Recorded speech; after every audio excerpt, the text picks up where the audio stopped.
Yes, again, alright mga minamahal. Alicia ninyo, nagbabalik muli para sa ating panibagong video. So, matik na. Eto na. At nakalampag din mga minamahal, etong si Keso. Eto nga pong si Chis Escudero. Kaya no wonder why si Keso ngayon ay bigla nanahimik bigla, no? At hindi na nagsasalita. Kasi alam nang meron din siyang problemang dapat i-settle do. Dati ang ingay neto sa impeachment Ingay mo boy ha. Hindi mo alam yung ibig sabihin ng forthwith ha. Abay ngayon, ifo-forthwith ka ng isang guro. Oo. So ito yung balita.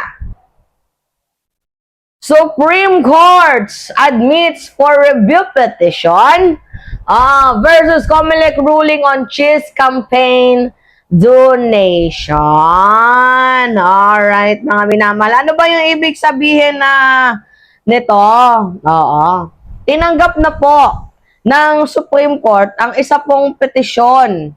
Oo, petisyon po yan ng isang guro. Kaya nga, saludo sa'yo, Barry Tayam. Oo. Tungkol nga po dito sa pag-file mo. Oo.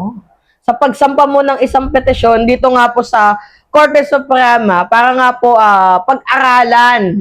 Oo. Ito nga pong campaign donation ni Chis Escudero. Kasi bawal yun yung ginawa nila ni Lubiano Pero ang palusot naman dito ni Lubiano that is from my personal money. Hindi po yan pera ng aming kampanya.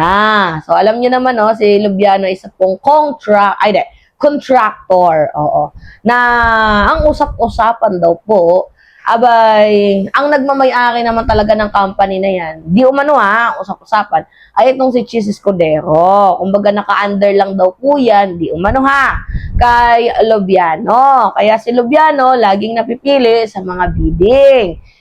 Nag-donate ba naman daw di umano? Diba? Ng 30 million. At inamin naman daw po, mga minamahal yan. Oo. Na ni Lubiano na, yes, nag-donate ako pero on my personal account, personal money at hindi po daw pera ng kumpanya. So, hindi niyo ba nakikita yung conflict of interest doon? So, anyway, okay. Sabi dito sa balitang yan, balitang yan. Sabi dito sa balitang to, basahin ko na lang sa inyo mga minamahal. Oo. Tinanggap na ng Korte Suprema, ang petisyon na gustong ipagwalang bisa ang desisyon ng Commission on Election tungkol sa di umano'y 30 million na campaign donation kay Francis Chis Escudero. Kasi diba, sabi ng Commission on Election, wala yan, pera naman pala kasi ni Lubiano yan at hindi naman pala pera ng company. So parang gumawa pa ng palusot. Ngayon, nagsampa po ng petisyon ng isang guro. Hindi mayaman, itong gurong to walang pera, pero naglakas lamang po ng loob. 'Di ba? Nagsampa po siya ng petisyon. Ang pangalan nito ay si Barry Tayam. Oo. Na ayon sa Supreme Court ay tinanggap naman daw nila ang i-file na petisyon tungkol nga po dito sa pag-aaral ng kaso. Oo. Ni Chis Escudero, decision po yan ng Commission on Election. Pero up to this moment, wala pa naman pong final na decision. Kumbaga, tinanggap lamang po ng Supreme Court yung i-final ni Barry Tayam. So, ibig sabihin nito, mga minamahal, ay sisilipin po ng Korte Suprema kung tama ba ang naging desisyon ng Comelec. Diba? Kasi, dati, sinasabi ng Department of, ng Commission on Election na wala naman daw pong nilabag. Itong si Chis Escudero, sure nga ba na wala siyang nilabag? 'Di ba? Pati yung contractor niya na si Lubiano, wala daw pong nilabag. So, according sa Commission on Election, magkaiba naman daw po yung identity.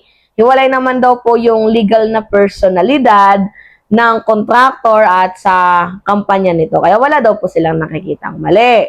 So, yun po yung palusot nila. Pero you know what, mga minamahal, that is what we called a conflict of interest. Actually, technical scape kung tawagin. 'Di ba?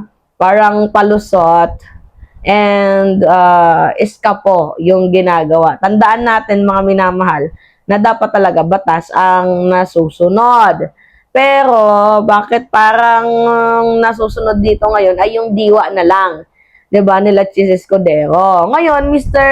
Lawrence Lubiano, kung malinis po ang lahat, bakit kailangang ihiwalay nyo ang pera ninyo sa kampanya ninyo?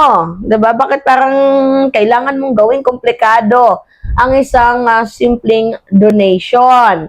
Kasi sa mata ng ordinaryong Pilipino, hindi po yan simpleng donation. Nagmumukha po yung impluensya, malaking posibleng pabor. Kasi nag-donate ka, parang sumugal ka eh. If manalo yan si Chis Escudero, meron kang matatanggap, parang ganon, 'di ba? So, nag-risk po ng live itong si Barry Tayam. Siya po ay isang simpleng guro, sabi ko nga sa inyo, walang kapangyarihan, walang milyon, pero lakas ng loob at paninindigan. So, hindi siya natakot na manahimik, hindi siya natakot dito sa malaking taong to na si Chis Escudero. And yes, finally, we are happy because the Supreme Court accept the petition of the certain teacher.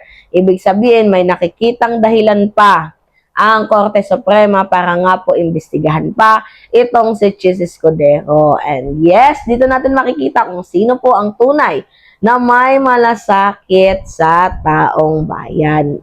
You know what, mga minamahal? This is not about Chis Escudero anymore. Hindi din to about kay Lubiano. Ito po ay tungkol sa sistema, yung pinag-uusapan natin dito. So, kung papayagad yung mga ganitong klaseng paliwanag, ay hindi sa kampanya naman po yan. Iba po yung tao, legal naman po yan. Hindi parang sinasabi na lang din natin na pwede pang lusutan ng batas basta marunong ka lang sa mga technicalities. Parang ganon, di ba mga minamahal? Which is weird, and yan po yung isa sa pinakadelikado. Dahil mawawala na po ng tiwala ang mamamayang Pilipino, 'di ba?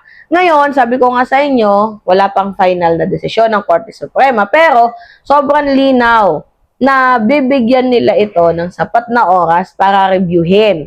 Ito nga pong petisyon ng isang guro, 'di ba, na lumalaban para nga po dito sa mga corrupt na mga public official. So, this is not basta-basta issue lang yung 30 million, yan po ay laban sa katotohanan, transparency, at pananagutan. Diba? Kaya sa may mga kapangyarihan dyan, huwag niyong maliitin ang simpleng ordinaryong Pilipino.